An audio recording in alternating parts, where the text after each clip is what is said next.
남미에서 일어나는 정권 퇴진 운동과 시민들의 불만이 겹치면서 한국에게 뜻밖의 기회가 찾아왔습니다. 남미국과 볼리비아에서 한국인이 내정 책임자인 총리 자리에 오를 수 있다고 하는데요. 덕분에 한국이 세계 각국의 치열한 자원 경쟁에서 우위를 차지할 수 있게 되었다고 하죠. 대체 남미에서 무슨 일이 벌어지고 있고 왜 한국이 우위를 차지할 수 있는지에 대해 지금부터 자세하게 설명해 드리겠습니다. 남미의 먼 나라 볼리비아에서 심상치 않은 일이 일어나고 있습니다. 볼리비아를 오랫동안 통치해온 에보 모랄레스 대통령이 부정선거로 쫓겨나면서 그 뒤를 이었던 증인의 아내 스에 대통령은 짧은 시기였지만 볼리비아를 통치했는데요. 그 짧은 시기 동안 안데스 대통령은 센카트 학살을 일으키며 나라를 혼란 속으로 빠뜨립니다. 센카트 학살은 에보 모랄레스 대통령의 사임에 반대한 이들이 안데스 대통령의 취임에 반대하며 대규모 시위를 벌인 일을 가리키는데요. 안데스 대통령은 군대와 경찰 병력을 동원해 항의 시위를 강하게 제압. 이로 인해 많은 이들이 다치거나 사망하는 일이 벌어졌습니다. 열이 목숨을 잃었고 부상자 수만 하더라도 80명에 달하는 일이었습니다. 국제인권단체들은 이 사건에 대해 즉시 비난 성명을 발표할 정도였죠. 이외에도 사카바 학살이 발생하면서 이소요 사태를 견디지 못한 아내의 대통령은 결국 자리를 지키지 못하고 내려왔습니다. 현 대통령 루이스 아레스 대통령이 혼란을 수습하고 볼리비아 정권을 잡으면서 이 문제는 정리되는 듯 보였죠. 인권 침해와 학살로 규탄받던 아레스 대통령은 법정에 회부 2차례 발생한 큰 학살 사건에 대해 판결을 기다리고 있었습니다. 시민들은 당연히 아닐 대통령에 대해 엄중한 판결이 내려질 것을 기대 학살로 인해 피해를 입은 시민들은 엄중한 처벌을 요청했죠. 그러나 1차 판결이 나온 이후 혼란이 가중되었습니다. 만일 대통령에 대한 재판이 갑자기 중지가 된 것입니다. 헌법 위반으로 인한 중재임에도 불구하고 이들에 대한 재판을 아무런 이유 없이 뒤로 미룬 것인데요. 에서는 현 대통령인 루이스 아레스 대통령이 자신의 소속 정당인 사회주의 운동당 출신인 안일 대통령을 봐주기 위한 일원이 아닌지에 대해 의문이 제기되는 상황. 볼리비아 지역 언론들은 물론이고 남미 언론들 역시 이 문제에 달려들면서 안정을 바라던 국민 여론이 순식간에 바뀌었습니다. 사선 연임에 주장하며 권력에 대한 욕심을 부리던 에보 모랄레스 대통령 그리고 그 뒤를 이었던 아니스 대통령. 현 대통령인 루이스 아르세의 대통령 모두 옛 소속으로 시민들은 이들 모두가 한 통속이며 더 이상 이들에게 권력을 맡겨서는 안 된다는 인식이 퍼진 것입니다. 볼리비아 수도 라파스에서는 한동안 일어나지 않았던 시위가 발생 현 정권에 대한 비난이 공공연하게 거리에서 나올 정도였습니다. 게다가 코로나 사태에 대한 정부 요인들의 방만한 태도 문제까지 겹쳐 불만이 하늘을 찌르고 있습니다. 근래 현 볼리비아 부통령과 장관 6명이 코로나로 인해 격리되면서 정부의 중요 업무가 마비되는 일이 벌어졌었는데요. 알고 보니 볼리비아 부통령인 다비드 초케 왕가가 백신을 신뢰하지 않는다고 말하며 백신 접종을 거부했던 사실이 발각된 곳입니다. 국민들에게는 백신 접종을 권유하면서 정작 본인들은 백신 맞는 곳에 의욕적이지 않았다는 사실이 드러나면서 정부 요인들에 대한 불신이 치솟으며 정권 교체의 바람이 부는 것이죠. 볼리비아 시민들 사이에서 사회주의 운동당 후보 대신 다른 정치인을 찾게 되었는데요.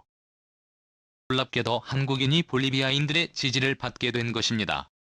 볼리비아인들의 관심을 한몸에 받으며 정계의 핵심 인물로 소환된 이는 볼리비아 야당 소속 정치인 전 대선 후보였습니다. 한 예수교장로회 선교사인 정원실 목사의 아들로 태어난 그는 한국에서 태어나 12살 때 볼리비아로 건너가 그곳에서 오랜 기간 생활을 하다가 볼리비아에 위치한 대학교에서 의학을 전공한 인물입니다. 외과의로서 활동을 이어가는 것은 물론 아버지의 뜻을 이어받아 목사로서도 볼리비아 내에서 영향력을 키운 그는 갑작스럽게 정계 진출을 선언하며 화제를 불러 모았는데요. BBC와의 인터뷰에서 그는 자신의 출마의 이유를 밝혔습니다. 볼리비아가 더는 독재 체제 아래에 고통받으며 북한처럼 되는 것을 볼 수 없다고 선언 정치에 뛰어든 것이죠. 당시 에보 모랄레스 대통령이 사선을 시도하며 권력 욕심을 드러낸 상황. 정치현 전 대선 후보는 기독교 민주당에 투신하며 볼리비아인들 사이에서 이름을 날리기 시작했습니다. 왜 헌신적인 노력 덕분에 볼리비아 내에서도 인정을 받았죠. 2012년에 벌어졌던 선거에서는 메인 예수 후보였던 에보 모랄레스 대통령 후보를 한때 압도하는 성과를 거두기도 했습니다. 최종적으로는 탈락의 고배를 마셔야 했지만 한국인인 그가 볼리비아에서 널리 지지를 받은 것은 놀라운 일이었죠. 그런데 정계에서 멀어지며 원래 생활을 하던 그가 시민들의 지지를 받으며 정계의 중심 인물로 부각된 것입니다. 볼리비아 정부에서는 그를 서둘러 총리직에 임명하는 것을 추진 중이며 볼리비아의 부정부패를 해결할 인물로 언론들 역시 그를 주목하는 상황. 볼리비아는 단이지만 페루에서 일본인 이주자의 후손이었던 알베르토 후지모리가 페루의 대통령으로 당선되면서 오랜 기간 장기 집권했던 경우를 생각하면 아예 불가능한 이야기들은 아닌데요. 볼리비아인들이 한국에게 보이는 환대를 생각하면 충분히 승산이 있는 이야기라 할 수 있습니다. 볼리비아는 한국으로부터 많은 지원을 받은 국가로 이를 기억하는 시민들은 한국에게서 받은 은혜를 잊지 않고 있습니다. 한국은 볼리비아 재정 다리를 건설하면서 교통난을 해결한 적이 있습니다. 440km에 달하는 반해가스 교량은 한국 기업이 지은 다리로 그동안 불안한 다리로 인해 어려움을 겪던 볼리비아 시민들은 한국에서 지어준 다리 덕분에 2시간이 넘는 거리를 단 30분 만에 이동할 수 있게 되었습니다. 볼리비아의 핵심 도시 중 하나인 산타크루즈 신도시 건설에서도 한국은 비용은 물론이고 건설에 있어서 노하우를 공유하는 등 스마트형 미래도시 건설에 있어 도움을 많이 주었습니다. 그동안 무계이익으로 도시건설을 하던 볼리비아는 한국의 가르침 덕분에 도시계획은 물론이고 새로운 형태의 건설 지식까지 습득하면서 남미에서 가장 발달한 도시를 가질 수 있게 되었는데요. 이에 감격한 볼리비아 정부에서 새롭게 건설된 산타크루즈 신도시 중심부에 한국로를 만들 정도였습니다. 한국 정부가 해준 은혜를 잊지 않고 영원히 기억하겠다는 의미였죠. 한국의 시감자 생산 기술을 가르쳐준 것도 볼리비아 감자 생산에 큰 영향을 미쳤습니다. 이 기술을 전수받은 볼리비아 농민들은 낫튼실한 알감자를 생산해 식량 걱정을 하지 않게 되었다고 하죠. 이런 역사 속에서 한국에 대한 신뢰는 그 어느 나라보다도 튼튼한 곳이 바로 볼리비아입니다.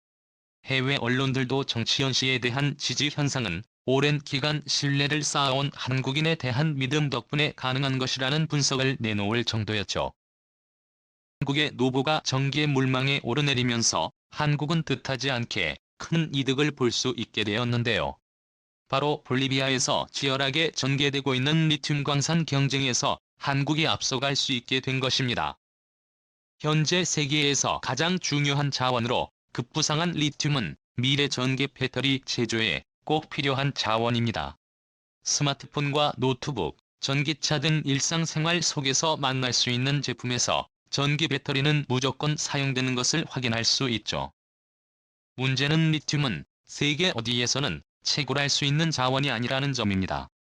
한정된 지역에서만 채굴 가능한 광물이기 때문에 이를 먼저 선점하는 나라가 세계 경제의 패권을 잡는다고 해도 과언이 아닐 정도로 세계 각국에서는 리튬 광산 확보에 열을 올리고 있죠.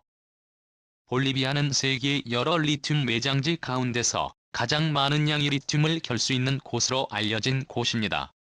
미국 지질조사국에 따르면 전 세계 매장량의 217%에 해당하는 리튬이 볼리비아 한 곳에 매장되어 있는 것으로 알려졌죠. 미국은 물론이고 유럽국과 심지어 히토류 강국인 중국도 볼리비아 리튬 광산에 열을 올리며 광산 개발에 투자했습니다. 한국도 예외는 아니었죠. 과거 이명박 정권 시절 해외 자원 외교에 힘을 쏟았던 한국은 볼리비아에 묻혀있는 리튬 자원의 가치를 미리 알아보고 이에 대한 투자를 단행. 당시 대통령이었던 에보 모랄레스와 접촉하며 한국에게 리튬 광산 허가권을 내주길 요청했죠. 하지만 한국에서 정권이 바뀌고 에보 모랄레스 정권 역시 현 대통령 루이스 아르에 대통령으로 바뀌면서 리튬 광산 허가권 따는 것은 쉬운 일이 아니게 되었습니다. 부터 다시 관계를 쌓아야 하는 입장이었죠. 그런데 한국인이 볼리비아 정계에서 중요 인물로 부상하면서 이 문제가 해결될 수 있는 곳입니다. 중국이나 미국 등 강력한 리튬 경쟁자들을 제치고 한국이 단독으로 리튬 광산 독점권을 얻을 수도 있는 상황. 한국에게 뜻하지 않게 기회가 찾아온 곳이라고 볼 수 있는데요. 치열해진 자원 경쟁에서 한국이 승기를 꼭 잡기를 바라며 볼리비아와 한국 사이의 공고한 관계가 유지되길 기원해 보겠습니다. 시청해 주셔서 감사합니다.